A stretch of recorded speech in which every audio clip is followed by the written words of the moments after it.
قرآن شریف خود سے یہ دعویٰ کر رہا ہے، اور قرآن شریف کے اندر اللہ تعالیٰ خود اس بات کا اقرار کر رہے ہیں۔ سورہ البقرہ اس کی 109 آیت کے اندر جس آیت کو ہم چاہتے ہیں بدل دیتے ہیں۔ سورہ یونس 94 آیت میں ہمیں لکھا ہوا ملتا ہے کہ اللہ تعالیٰ حضرت محمد صلی اللہ علیہ وآلہ وسلم سے مخاطب ہو کر انہیں کہتے ہیں کہ اگر آپ کو قرآن شریف کے حوالہ سے کچھ شک ہو تو یہودیوں اور عیسائیوں سے رجوع فرمائیں۔ یعنی اللہ تعالیٰ حضرت محمد صلی اللہ علیہ وآلہ وسلم کو یہ کہہ رہے ہیں کہ اگر آپ کو قرآن شریف کے حوالہ سے کوئی شک ہو، آپ کو رہنمائی درکار ہو، تو مسیحیوں کے پاس جاؤ، یہودیوں کے پاس جاؤ۔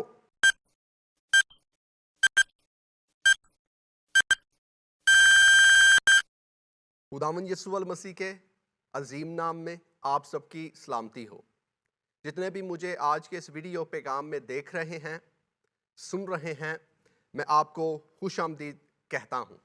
ناظرین، آج آپ کی خدمت میں حساس پیغام لے کر حاضر ہوا ہوں، اور اس سے پہلے کہ میں آپ کو آج کے پیغام کا عنوان بتاؤں، میں آپ کو اس حوالہ سے مطلع کرنا چاہتا ہوں، بتلانا چاہتا ہوں کہ کیا وجہ بنی جس کی بنا پر آج مجھے اس موضوع کے اوپر پیغام دینا پڑ رہا ہے۔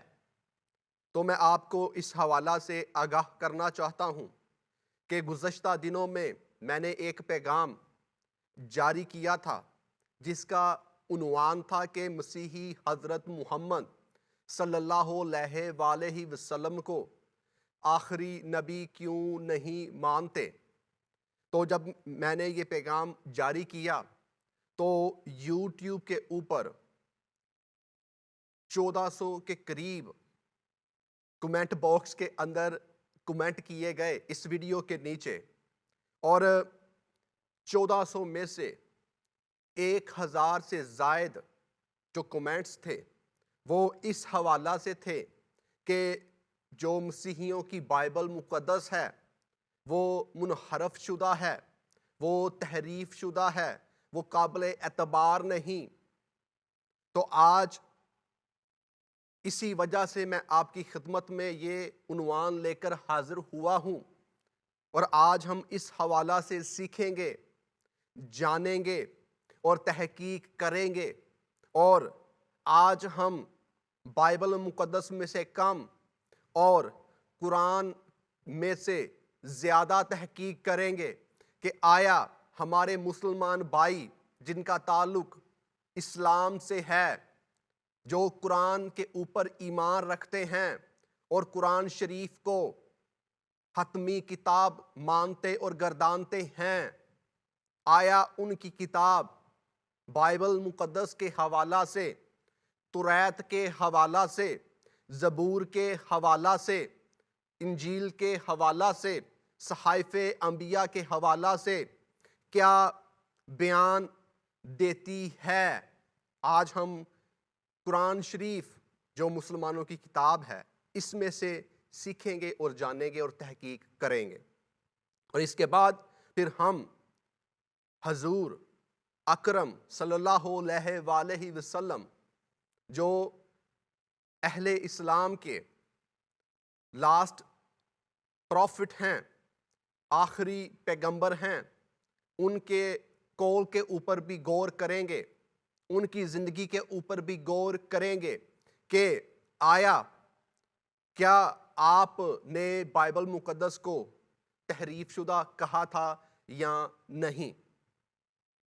تو ہمارے مسلمان بھائی اکثر اوقات یہ دعوے کرتے ہوئے نظر آتے ہیں کہ بائبل بدل گئی، بدل گئی، بدل گئی، بائبل تبدیل ہو گئی ہے، بائبل میں تحریف کر دی گئی ہے، توریت کو بدل دیا ہے یہودیوں نے، صحائف کو بدل دیا ہے یہودیوں نے، زبور کو بدل دیا ہے یہودیوں نے، اور انجیل شریف کو، انجیل منورہ کو بدل دیا ہے مسیحیوں نے۔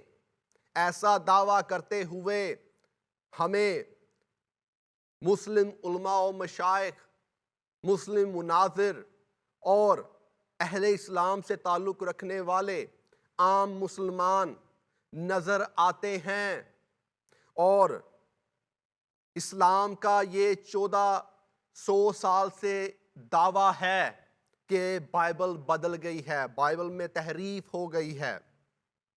تو آئیں اس حوالہ سے جانتے ہیں کہ کیا قرآن جو مسلمانوں کی الہامی کتاب ہے اس کے حوالہ سے کیا بیان کرتی ہے۔ کیا قرآن شریف بائبل مقدس کو تحریف شدہ کہتا ہے یا نہیں؟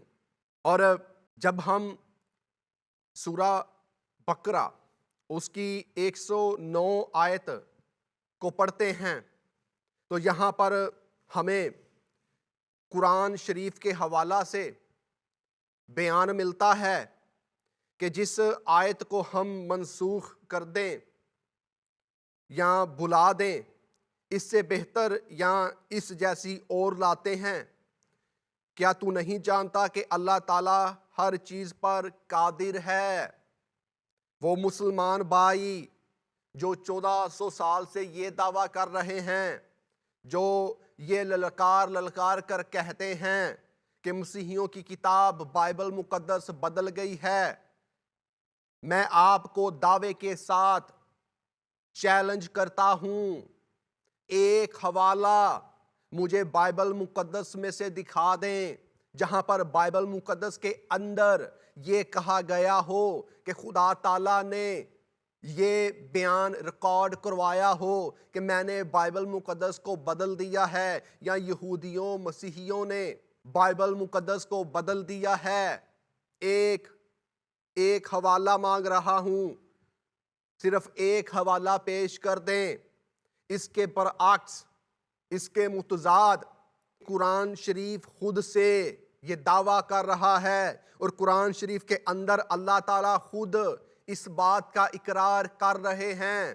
سورہ البقرہ اس کی 109 آیت کے اندر جس آیت کو ہم چاہتے ہیں بدل دیتے ہیں یا منسوخ کر دیتے ہیں یا بھلا دیتے ہیں، تو قرآن شریف کے اندر اللہ تعالیٰ خود یہ دعویٰ کر رہے ہیں کہ ہم جس بھی آیت کو چاہتے ہیں قرآن کے اندر اس کو یا تو بھلا دیتے ہیں یا پھر اسے بدل دیتے ہیں یا منسوخ کر دیتے ہیں۔ ایک ایسا دعویٰ ہمیں بائبل مقدس میں سے دکھا دیں کہ خدا تعالیٰ نے جو بائبل مقدس کا خدا ہے یہ کہا ہو کہ میں بائبل مقدس کو بدل دیتا ہوں۔ اب ہمارے مسلمان بھائی اکثر اوقات یہ راگ الاپتے ہوئے نظر آتے ہیں کہ قرآن شریف کی حفاظت کا ذمہ اللہ تعالیٰ نے لیا ہوا ہے۔ یہ دعویٰ کرتے ہوئے مسلمان بھائی ہمیں اکثر اوقات نظر آتے ہیں، تو اب کہاں گئی حفاظت؟ جس خالق کے سپرد تھی حفاظت، وہ خالق ہی یہ دعویٰ کر رہا ہے قرآن شریف کے اندر ہم جس بھی آیت کو چاہتے ہیں بدل دیتے ہیں، منسوخ کر دیتے ہیں۔ جب آپ کا خالق، آپ کا اللہ، آپ کا خدا خود سے یہ اقرار کر رہا ہے کہ میں قرآن کے اندر رد و بدل کرتا ہوں، تو آپ کو اس سے بڑا اور کیا ایویڈنس چاہیے؟ یعنی قرآن شریف کے اندر تو یہ ہمیں دعویٰ ضرور ملتا ہے کہ اللہ تعالیٰ نے قرآن کو جب چاہا بدلا اور جب چاہا بدل کر نئی آیت دے دی، جبکہ بائبل مقدس کے حوالہ سے ایسا کوئی دعویٰ نہیں ملتا خدا تعالیٰ کا۔ اور جب ہم مزید تحقیق کرتے ہیں قرآن شریف کے حوالہ سے کہ آیا قرآن شریف اپنی اصل حالت میں ہے یا نہیں، بدلا ہے یا نہیں بدلا، تو ہمیں پتہ چلتا ہے موطا کی حدیث ہے 328، اس میں ہمیں لکھا ہوا ملتا ہے، اگر لوگ مجھے نہ کہتے کہ عمر بن خطاب نے قرآن میں اضافہ کر دیا ہے، تو میں یہ آیت اس میں اضافہ کر دیتا کہ جب کوئی بوڑھا یا بڑھیا زنا کے مرتکب ہوں تو انہیں سنگسار کر دو۔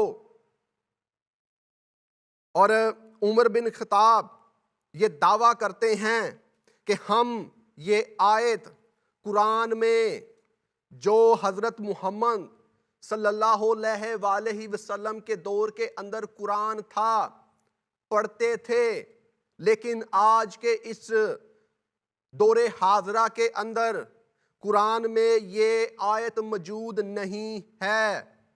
اب کیوں نہیں ہے؟ کوئی مسلم بھائی ہی ہمیں بتا سکتا ہے، اہل اسلام سے تعلق رکھنے والا علماء ہی ہمیں بتا سکتا ہے، یا کوئی مشائخ ہی اسلامی ہمیں بتا سکتا ہے، مناظر ہی بتا سکتا ہے۔ اور ہمارے مسلمان بھائی تو کہتے ہیں کہ نہیں، ایسا تو ہوا ہی نہیں، قرآن کے اندر تو کوئی رد و بدل نہیں ہوا، جبکہ موطا کی یہ حدیث بھی کہہ رہی ہے کہ ہم یہ آیت قرآن کے اندر پڑھتے تھے، لیکن اب آج کے اس دور کے اندر جو قرآن ہے اس میں یہ آیت موجود نہیں ہے۔ اب کہاں گئی یہ آیت؟ مسلمان ہی بتا سکتے ہیں۔ اور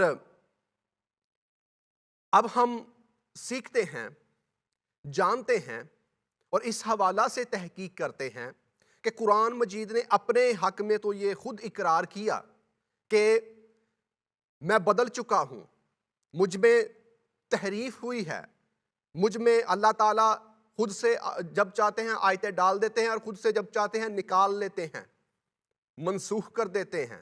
پھر موطا کی حدیث کو ہم نے پڑھا کہ یہ جو آیت تھی زنا کے حوالہ سے، وہ بھی آج کے قرآن کے اندر موجود نہیں ہے۔ اب ہم جانتے ہیں کہ قرآن شریف کا بائبل مقدس کے حوالہ سے، یعنی توریت کے حوالہ سے، زبور کے حوالہ سے، صحائف انبیاء کے حوالہ سے، انجیل منورہ کے حوالہ سے کیا دعویٰ ہے، کیا بیان ہے، اور قرآن شریف کیا توریت کی، زبور کی، انجیل کی، صحائف انبیاء کی تائید کرتا ہے یا نہیں۔ تو جب ہم سورہ المائدہ 46ویں آیت کا مطالعہ کرتے ہیں تو یہاں پر ہمیں لکھا ہوا ملتا ہے، اور ہم نے ان کو انجیل دی جس میں ہدایت اور نور ہے، یعنی قرآن شریف اس حوالہ سے مسلمانوں کو بتا رہا ہے، بلکہ پوری دنیا کو بتا رہا ہے کہ انجیل منورہ ایسی کتاب ہے جس میں ہدایت بھی ہے اور نور بھی ہے۔ نور کا منبع و مبدا ہے انجیل۔ اور جب ہم مزید آگے بڑھتے ہیں اور قرآن شریف کا مطالعہ کرتے ہیں تو سورہ المران اس کی 3 آیت میں ہمیں لکھا ہوا ملتا ہے، قرآن شریف یہ بیان کرتا ہے کہ انجیل شریف میں تمام بنی نوع انسان کے لیے ہدایت ہے، یعنی قرآن کا یہ دعویٰ ہے، قرآن شریف یہ بیان دے رہا ہے کہ انجیل شریف کے اندر کیا ہے؟ ہدایت ہے۔ اور پھر جب ہم مزید آگے بڑھتے ہیں تو ہمیں یہ پتہ چلتا ہے کہ قرآن شریف یہ بھی کہتا ہے کہ انجیل والوں کو جو کچھ اللہ نے اس میں نازل کیا ہے اس کے مطابق حکم کرنا چاہیے، یعنی اس کے مطابق عمل کرنا چاہیے، اس کے احکامات کے مطابق زندگی گزارنی چاہیے۔ یہ کون کہہ رہا ہے؟ یہ قرآن کہہ رہا ہے، یہ مسلمانوں کی کتاب کہہ رہی ہے۔ یعنی یہ جو میں نے آپ کے سامنے صرف 3 حوالے قرآن شریف میں سے پڑھ کر آپ کو بتائے ہیں، یہ اس حوالہ سے تائید کرتے ہیں کہ انجیل شریف جو ہے وہ ہدایت اور نور کا منبع و مبدا ہے۔ قرآن یہ دعویٰ کرتا ہوا نظر آتا ہے، جبکہ دوسری سائیڈ ہمارے مسلمان بھائی جو نہ تو قرآن سے واقف ہیں، نہ ہی حدیث شریف سے واقف ہیں، اور نہ ہی پیغمبر اسلام کی زندگی سے واقف ہیں، وہ یہ راگ الاپتے ہوئے نظر آتے ہیں، بائبل بدل گئی ہے، جبکہ قرآن شریف ایسا کوئی بھی دعویٰ نہیں کرتا۔ میں آپ کو چیلنج کرتا ہوں، اگر آپ مسلمان ہیں تو میرا آپ کو چیلنج ہے، صرف ایک آیت مجھے قرآن و حدیث سے دکھا دیں جہاں پر یہ لکھا ہو کہ مسیحیوں نے جو بائبل ہے اس کو بدل دیا ہے۔ ایک آیت مجھے قرآن سے دکھا دیں۔ اور سورہ یونس 94 آیت میں ہمیں لکھا ہوا ملتا ہے کہ اللہ تعالیٰ حضرت محمد صلی اللہ علیہ وآلہ وسلم سے مخاطب ہو کر انہیں کہتے ہیں کہ اگر آپ کو قرآن شریف کے حوالہ سے کچھ شک ہو تو یہودیوں اور عیسائیوں سے رجوع فرمائیں۔ یعنی اللہ تعالیٰ حضرت محمد صلی اللہ علیہ وآلہ وسلم کو یہ کہہ رہے ہیں کہ اگر آپ کو قرآن شریف کے حوالہ سے کوئی شک ہو، آپ کو رہنمائی درکار ہو، تو مسیحیوں کے پاس جاؤ، یہودیوں کے پاس جاؤ۔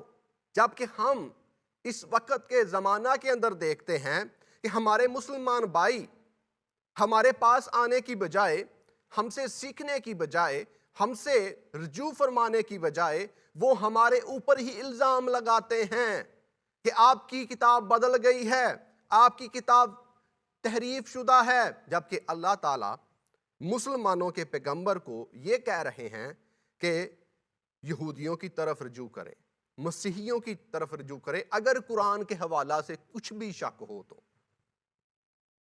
اور جب ہم مزید قرآن شریف کو پڑھتے ہیں تو قرآن شریف کے اندر ہمیں لکھا ہوا ملتا ہے کہ خدا تعالیٰ یعنی اللہ تعالیٰ بائبل مقدس کو یعنی توریت کو، زبور کو، انجیل شریف کو، صحائف انبیاء کو الکتاب کا ٹائٹل دیتے ہیں، الکتاب کہہ کر مخاطب کرتے ہیں۔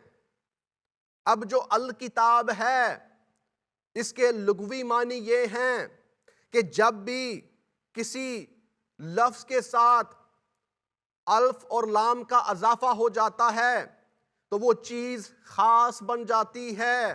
تو جب خدا تعالیٰ نے بائبل مقدس کو الکتاب کہا تو اس سے مراد یہ تھی کہ بائبل مقدس ایسی کتاب ہے کرۂ ارض پر جو خاص کتاب ہے، جو خدا تعالیٰ کی نظر میں خاصیت کی حامل ہے۔ اور نہ صرف اللہ تعالیٰ نے بائبل مقدس کو الکتاب کا ٹائٹل دیا بلکہ یہ بھی کہا کہ یہ آیت اللہ ہے، یعنی خدا تعالیٰ کی یہ آیتیں ہیں، خدا تعالیٰ کی یہ نشانی ہے۔ یہ کون کہہ رہا ہے؟ اللہ تعالیٰ خود کہہ رہا ہے۔ اور ہمارے مسلمان بھائی وہ کیا کہتے ہیں کہ نہیں جی کتاب مقدس بدل گئی ہے۔ اب کون سچا ہے؟ مسلمانوں کے اللہ تعالیٰ، قرآن شریف سچا ہے یا پھر مسلمان سچے ہیں؟ اب یہ مسلمان ہی بتا سکتے ہیں۔ پھر جب ہم سنن ابو داؤد 44-49 حدیث کو پڑھتے ہیں تو یہاں پر ہمیں لکھا ہوا ملتا ہے، عبداللہ بن عمر رضی اللہ عنہ کہتے ہیں کہ یہود کے کچھ لوگ آئے اور رسول اللہ صلی اللہ علیہ وآلہ وسلم کو بلا کر کف لے گئے۔ آپ ان کے پاس بیت المدارس میں آئے تو وہ کہنے لگے، ابو القاسم، ہم میں سے ایک شخص نے ایک عورت سے زنا کر لیا، آپ ان کا فیصلہ کر دیجئے۔ ان لوگوں نے رسول اللہ صلی اللہ علیہ وآلہ وسلم کے لیے ایک گاؤ تکیہ لگایا، آپ اس پر ٹیک لگا کر بیٹھے، پھر آپ نے فرمایا میرے پاس توریت لاؤ۔ ذرا دھیان سے سنیے گا، آپ نے فرمایا میرے پاس توریت لاؤ، چنانچہ وہ لائی گئی۔ آپ نے اپنے نیچے سے گاؤ تکیہ نکالا اور توریت کو اس پر رکھا اور فرمایا میں تجھ پر ایمان لایا اور اس نبی پر جس پر اللہ نے تجھے نازل کیا. یعنی پیغمبر اسلام کی زندگی سے ہمیں توریت مقدس کے لیے عزت و تکریم ملتی ہے کہ آپ نے اپنے نیچے سے تکیہ نکالا اور تکیہ نکال کر اس کے اوپر توریت شریف کو رکھ دیا، توریت مقدس کو رکھ دیا. کیوں؟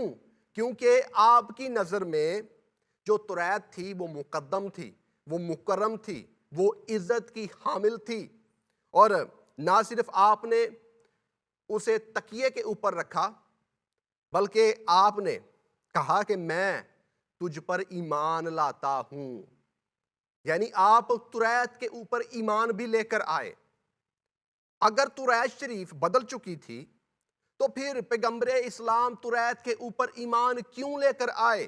آپ نے کیوں توریت کے اوپر ہاتھ رکھ کر یہ اقرار کیا کہ میں تجھ پر ایمان لاتا ہوں اور جس پر تو نازل ہوئی ہے اس پر بھی ایمان لاتا ہوں؟ اور اسی واقعہ کو دیکھ کر آج تمام تر دنیا کے مسلمان بھائی یہ اقرار کرتے ہیں کہ ہم توریت کے اوپر، زبور کے اوپر، صحائف انبیاء کے اوپر، انجیل منورہ کے اوپر ایمان رکھتے ہیں. لیکن کیا آپ اسی طرح ایمان رکھتے ہیں جیسے آپ کے پیغمبر ایمان رکھتے تھے؟ کیوں؟ کیونکہ آپ کے پیغمبر نے یہ صاف اقرار کیا کہ میں تجھ پر ایمان لاتا ہوں. اگر اس وقت کے زمانہ کی توریت تحریف شدہ تھی تو آپ کو تو یہ کہنا چاہیے تھا کہ یہ تو بدل چکی ہوئی ہے، یہ تو تحریف شدہ ہے، میں اس پر ایمان نہیں لاتا. بلکہ آپ نے اس پر ایمان لایا.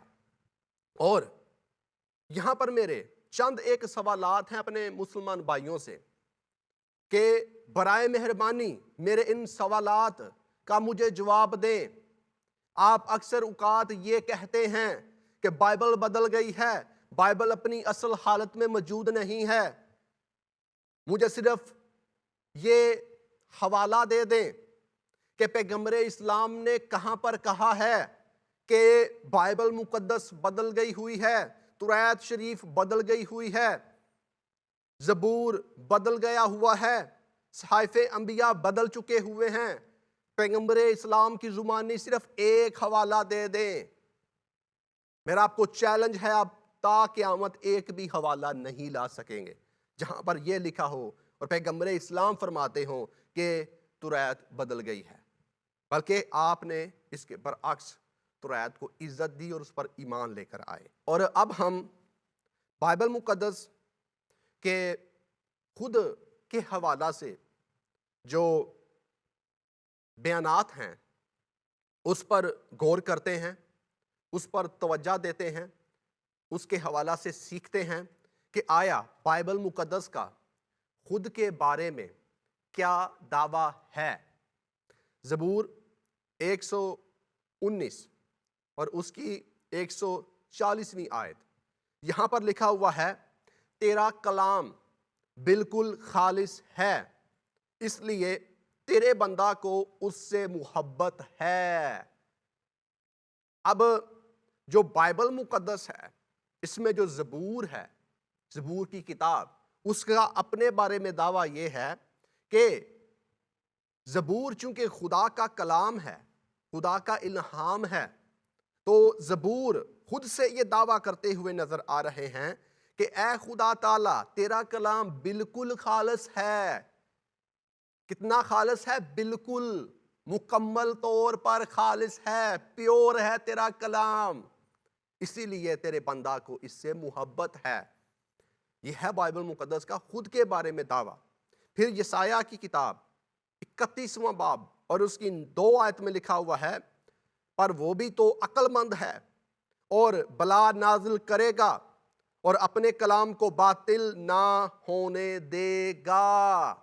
یعنی خدا تعالی کے حوالہ سے مقدس یسایہ یہ کہہ رہے ہیں کہ وہ خدا بہت عقل مند ہے اور بلا نازل کرے گا کس پر؟ جو اس کی کتاب کو بدلنے کی کوشش کرے گا. اور لکھا ہوا ہے اور وہ اپنے کلام کو باطل نہ ہونے دے گا۔ قرآن شریف کے حوالہ سے یہ بیان ملتا ہے کہ اللہ تعالیٰ کہتے ہیں میں جس آیت کو چاہتا ہوں بدل دیتا ہوں، اور بائبل مقدس کا خدا یہ کہہ رہا ہے کہ میں اپنے کلام کو باطل نہیں ہونے دوں گا، بدلنے نہیں دوں گا۔ پھر یسایہ کی کتاب 40واں باب اور اس کی 8 آیت میں ہمیں لکھا ہوا ملتا ہے، ہاں گھاس مرجھاتی ہے، پھول کملاتا ہے، پر ہمارے خدا کا کلام اب تک قائم ہے۔ اب اس کلام میں توریت بھی شامل ہے، زبور بھی شامل ہیں، صحائف انبیاء بھی شامل ہیں، اور انجیل منورہ بھی شامل ہے۔ یعنی جو خدا کا کلام ہے، خدا کا الہام ہے، وہ اب تک قائم ہے۔ یہ ہے بائبل مقدس کا دعویٰ اپنے حوالہ سے۔ اور جب ہم قرآن شریف کے حوالہ سے تحقیق کرتے ہیں مزید تو پتہ چلتا ہے کہ 4 صدی ہجری میں ایک قرآن جلا دیا گیا، اور نہ صرف 4 صدی عیسوی میں ایک قرآن جلایا گیا، ہمیں اور بھی ایویڈنس ملتے ہیں کہ حضرت علی نے جو قرآن جمع کیا تھا اس کا جو ہے نہ تو عطا ہے آج کے زمانہ میں، نہ ہی پتہ ہے، اور نہ ہی عطا پتہ لگ سکا۔ پھر حضرت سالم نے قرآن جمع کیا، وہ بھی غفلت کی تاریکی میں معدوم ہو گیا۔ حضرت ابو بکر نے قرآن جمع کیا، مردان نے مسلمانوں کی آنکھوں کے آگے اس کو پھینک دیا۔ عبداللہ بن مسعود نے قرآن جمع کیا، حضرت عثمان کے غلاموں نے زد و کوب کر کے اسے چھین لیا اور آگ میں ڈال دیا۔ اب سوائے صحیفہ عثمانی کے، یعنی حضرت عثمان کے صحیفہ کے علاوہ کوئی دوسرا قرآن باقی نہ رہا تھا اس وقت کے زمانہ کے اندر۔ اور یہی جو صحیفہ حضرت عثمان نے یا قرآن حضرت عثمان نے تشکیل دیا تھا اس وقت کے زمانہ کے اوپر دنیا میں رائج کیا گیا تھا۔ اور آج کے اس زمانہ کے اندر ہمارے مسلمان بھائی یہ دعویٰ کرتے ہیں کہ قرآن مجید اپنی اصل حالت میں ہے۔ تو میرا سوال ہے کہ مجھے یہ بتائیں کہ جو حضرت علی نے قرآن جمع کیا تھا، حضرت سالم نے جمع کیا تھا، حضرت ابو بکر نے کیا تھا، ابن مسعود نے کیا تھا، وہ قرآن کہاں ہے؟ جبکہ حضرت عثمان کا جب دور آیا تو حضرت عثمان نے، آپ کے زمانہ کے اندر کہا جاتا ہے کہ ہر انسان نے قرآن بنا لیا ہوا تھا خود سے، اور حضرت عثمان نے تمام تر ان لوگوں سے جنہوں نے قرآن خود سے تشکیل دیے ہوئے تھے چھینا اور چھین کر جلا دیا۔ اور یہ بات میں ایویڈنس کے ساتھ کر رہا ہوں، اور اس کا ایویڈنس جو ہے میں نیچے کومنٹ کے اندر پیسٹ کر دوں گا۔